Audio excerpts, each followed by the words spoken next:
Hello guys, this is Sandra here. Welcome back to my channel, or if you're new here, welcome. It's lovely to have you here and I hope you're gonna enjoy your time. If you've seen my previous video and wonder, Sandra, you look the same. I know, it's because I have to film on the same day. I just changed up my lip. So here we go, but I'm already late, but I wanted to join the Graveyard Project pen, which was created by Emily. I will leave her channel, and then also there's a master playlist and like a spreadsheet. I will leave all of those down below, but I wanted to join this year because I've joined this project for the past 2 years, so this is the 3rd year running, and this was one of like the first like collaboration project pens I've joined on YouTube, so you know, it does feel a little bit nostalgic to join this again. And basically this is just a half a year project pen that runs from, what is it now, May, the 30th of April till Halloween. So we have updates every second month, and it's just a great way to use up some products that are, you know, around in your collection. So there are 2 categories if this is your first time finding this project pen. You have resurrecting products, which are ones that you used before in a project pen but didn't quite manage to reach your goal. And then there are the products that are collecting cobwebs, which are basically just products that you have in your collection but you neglect them for one reason or another. And that's the quick explanation. I think you can choose however many products you want to. I think Emily says that she would prefer everyone to use between 5 and 10. I chose 6. That feels like a good medium, which I'm happy to work on, but I don't feel like they will necessarily intervene too much with all the other project pens that I have currently going on. And let's go. I think we should just jump in before I ramble on for too long. So first I'm gonna just talk about some resurrecting products. I only have 2 out of the 6, and the first one is the Bobbi Brown Pot Rouge in the shade Calypso Coral. So I had this, oh god, honestly, I'm too embarrassed to say how long, but I know I've worked on this in a project pen before because that's when I hit pen on it. Now I cannot exactly remember what project pen it was. I think it was like my 100% cruelty-free project pen, I want to say, but I'm not 100% sure. But I know that I hit pen in this in a project, so that's where we are now.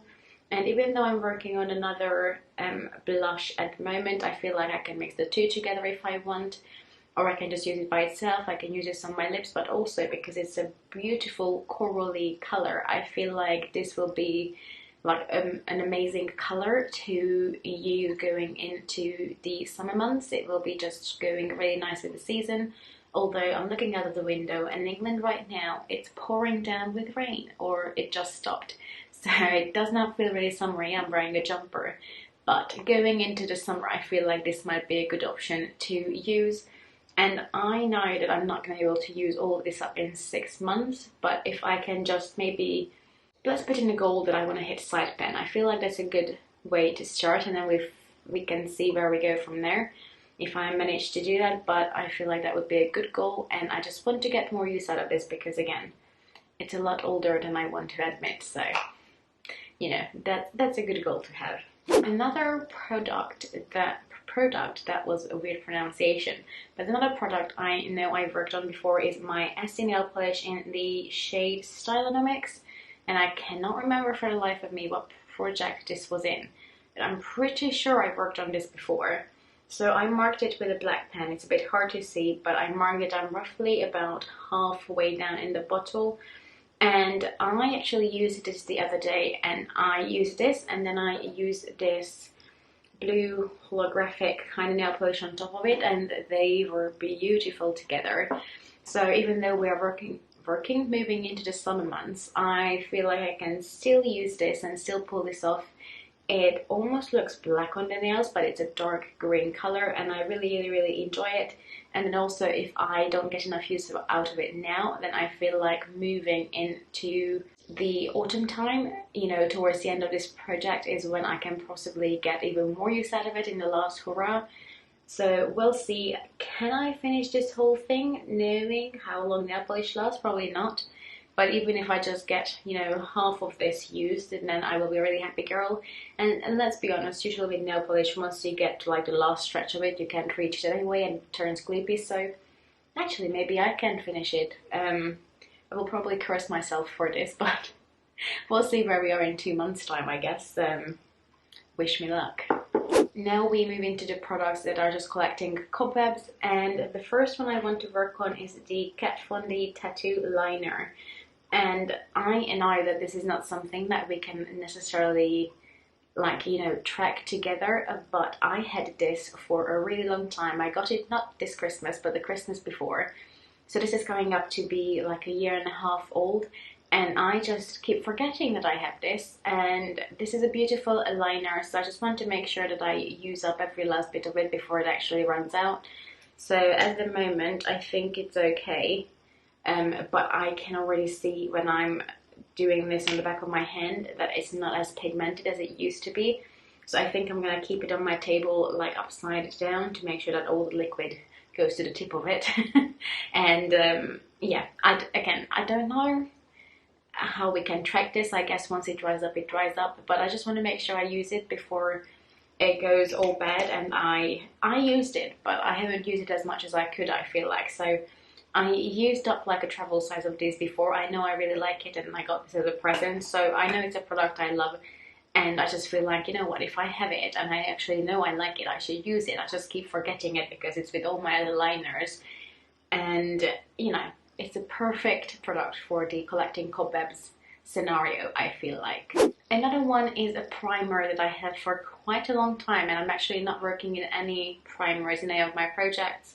Now, I don't know, I'm trying to find my phone. I don't know if I can actually see where I am with this. Let me try to get my torch up. Not really. Okay, that was a fail. So that was a fail. I can't see with my torch either. So I can't really tell you where I am in this, but I know, I mean, look at this. I can't have too much left. And then once there's nothing coming out with a pump, I can use it, I can cut it open and use it that way. I don't know if I told you what this is. This is a Too Faced Primed and Peachy Cooling Matte Skin Perfecting Primer. Now, I'm not sure I feel the cooling, but it's a really nice primer where it sort of smooths your skin out and also helps to keep your foundation matte. Even though I prefer my foundation to be glowy, I can get a little bit oily in my T-zone, or not necessarily all over my forehead either, but like between my brows and on my nose. So I feel like this can help me keep my makeup more matte in those areas. So I don't have to apply it everywhere, just more in my T-zone to help me keep the oil at bay. And I actually really enjoy this, and I wouldn't mind having a full size of this. But I have quite a few primers first to get through, so if I can concentrate on this, then I feel like, you know, maybe I can repurchase in the future. But it's definitely a really nice primer, and again, it's one that I enjoy very much. I just feel like lately, I don't know why, I kept forgetting using primers, if it makes sense. I don't know why, but I do see a difference in my makeup in how it lasts and how it applies, so I definitely want to get back into it. But I just feel like because half of the time you can't see half of my makeup under my mask, I can get a bit lazy sometimes. Anyone else? I don't know. But yeah, primer, yay. There are 2 more products left, and one that I feel like works well hand in hand with the primer is a setting spray, and this is the L'Oreal Infallible Fixing Mist, and this was left behind by my boyfriend's sister, and I used this in the past and I was not too sure how I feel about it, but I thought, you know what, I'm gonna give this another go. And it's not my favorite, but I wonder if it's because I'm more used to like hydrating setting sprays lately, whereas this one is a bit more mattifying, but also I feel like the mist is not the best on it. It's okay, but I want to make sure to get a bit more use out of it, and currently it's quite all the way up on the top, so like she didn't use it a lot either. So if I could get this down to at least halfway, that would be amazing. I don't have too many setting sprays at the moment, but I just feel like this one is definitely getting neglected. My favorite one is from Becca, and I got another one from Collection, and this one is definitely one that I'm sort of forgetting about, and it just stays at the bottom of my drawer. So I wanted to bring it out in this project to make sure I get some use out of it, and I think if I say I want to get down to half of it, that's quite a realistic goal. I feel like this is something I could use every day when I set my makeup before I leave the house, so I don't see how this should be an issue. unless I'm being bad and just reach for the ones I love. And when I say I reach for the ones I love, it's usually the back what I reach for. And like that's what I used today as well when I was getting ready. It's just, I don't know, instinctively I go to that one.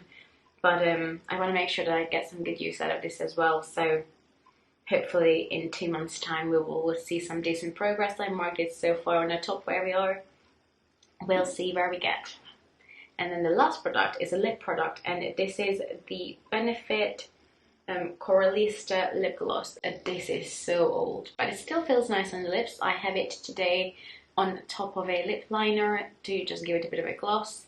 It feels really comfortable as well. It's not sticky at all. It's more of like a slippery kind of gloss. Now, I wanted to roll it in because I keep forgetting using it and it's getting really old, but at the same time I'm thinking I'm working on other lip products. I'm not great at lip products and it will be a challenge to use because we are wearing masks, but do I want to keep it in anyway? Yes. So at the moment we don't have a lot left. I'm roughly there, and then I have a little bit of product stuck in the top. And with this one, actually, when I use my torch on my phone, I can see through it, so I can, you know, mark where I'm at. I do enjoy this product, so hopefully I'm not being too ambitious by working on different lip products, especially when we are wearing masks outside. So I just wanted to work on it. We'll see. We'll see. We have 6 months, so hopefully I can make some decent progress on that product as well. But these are all the ones I'm choosing. Let me know what you think, and I can't wait to have some downtime so I can binge watch some other videos. But for now I'm gonna go. I hope you have a lovely day, and if you like this video, please give it a thumbs up, and please consider subscribing. It would mean so much to me. But for now I'm gonna go. I hope to see you in my next video. Bye bye.